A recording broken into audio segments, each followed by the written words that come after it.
নমস্কার বন্ধুরা, আজকে আমি শেখাবো আম ডাল কী করে করতে হয়।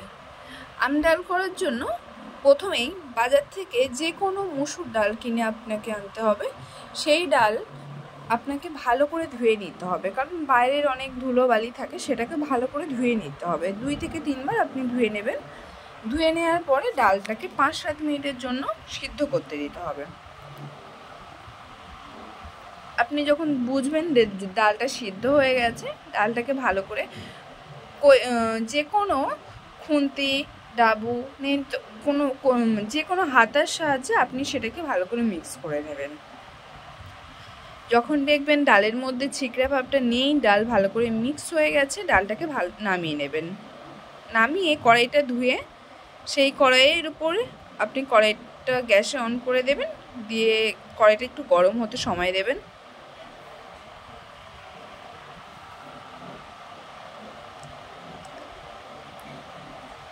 কড়াই গরম হয়ে গেলে তার মধ্যে দিতে হবে আপনাকে কিছুটা গোটা জিরে মরিচ,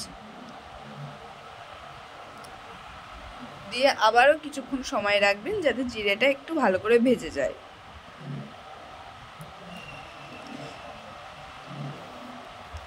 জিরে ভাজা ভাজা হয়ে আসলে আপনি সেটা থেকে একটা আলাদা সেন্ট বেরোবে, সেটা আপনি বুঝতে পারবেন যে একটা সেন্ট আসছে।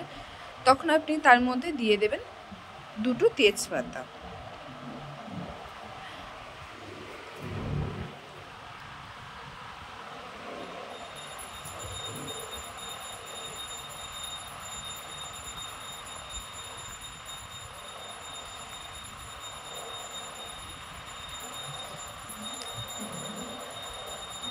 তেজপাতা জিরেটা ভাজা ভাজা হয়ে গেলে গ্যাসের ফ্লেমটা একটু লো করে তার মধ্যে একটু সরিষার তেল দিয়ে দিতে হবে আপনাদেরকে। অল্প পরিমাণ দিলেই হবে সরিষার তেল। সরিষার তেল দেওয়া হয়ে গেলে আপনি সেটাকে একটু নাড়িয়ে নিয়ে তার মধ্যে আপনি আগে থেকে যে আম আর কাঁচা লঙ্কাটা রেখেছেন সেটাকে দিয়ে দিতে হবে। 5 থেকে 6টা কাঁচা লঙ্কা আর একটা আম কুচি দিয়ে দিতে হবে, একটা গোটা আমের কুচি।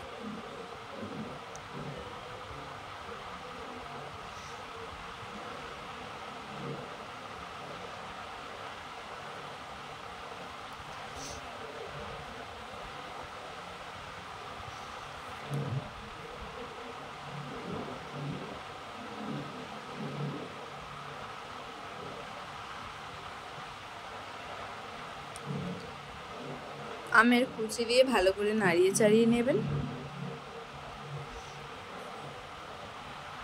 আমটা সিদ্ধ করার জন্য আপনাকে কিছু মশলা দিতে হবে, একটু লবণ দিতে হবে, একটু লবণ, হলুদ গুঁড়ো, জিরে গুঁড়ো,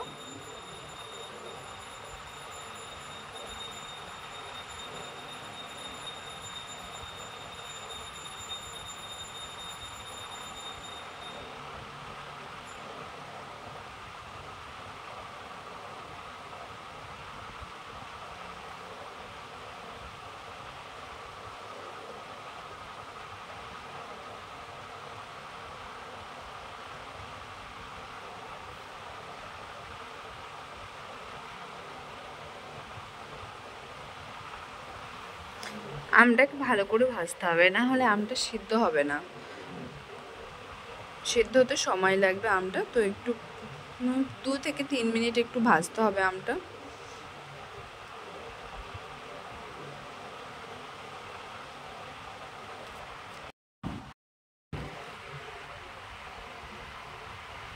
আমটা মশলাগুলো দিয়ে ভালো করে কষিয়ে নিতে হবে। আপনি কষাতে কষাতেই দেখবেন যে আমটা অনেকটা পরিমাণেই সিদ্ধ হয়ে আসছে, আর আমটার গায়ে থেকে যখন সম্পূর্ণভাবে তেল ছেড়ে যাবে তখনই আপনাকে ডাল দিতে হবে তার মধ্যে। আপনি দেখুন আমার আমটা অনেকটা পরিমাণেই সিদ্ধ হয়ে গেছে, আর কিছুক্ষণ নাড়বো এটাকে। আম যত ভালো করে সিদ্ধ হবে ডালের মধ্যে টকের পরিমাণটা সেই পরিমাণে যাবে। আম যদি ভালো করে সিদ্ধ না হয় ডালের মতো থাকবে, আমের মতো থাকবে, তখন ডাল আর আম মিক্স হবে না। তো আমটাকে একটু সেই জন্য ভালো করে একটু সময় নিয়ে ভাজতে হবে। আপনি দেখুন আমার আমটাও সিদ্ধ হয়ে গেছে, গলে গেছে আমটা।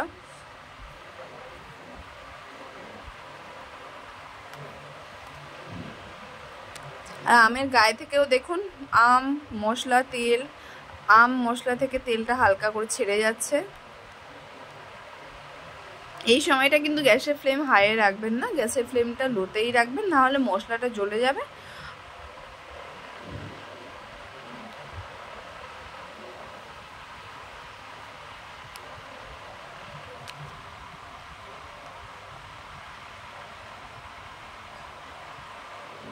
মাঝে মাঝে একটু খুন্তি দিয়ে নাড়িয়ে দিতে হবে যাতে এই মশলাটা না ধরে যায়।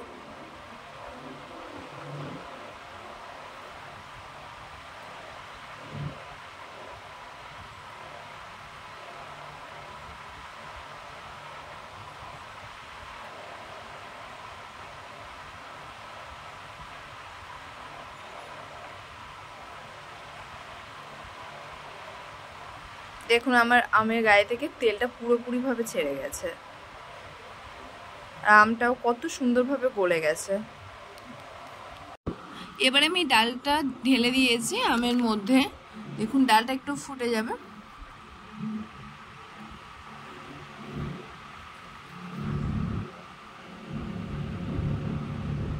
ডালটাকে যত ভালো করে নাড়াবেন ডাল তত টেস্ট বেশি হবে। ডালটাকে একটু নাড়াতে হবে।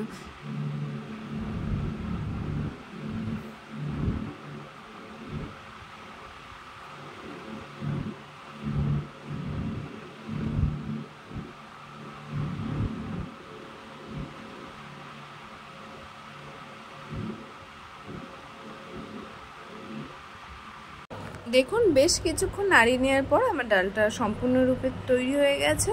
আপনি এবার এটাকে খেতে পারেন ভাতের সাথে, গরম ভাতের সাথে, রুটির সাথে।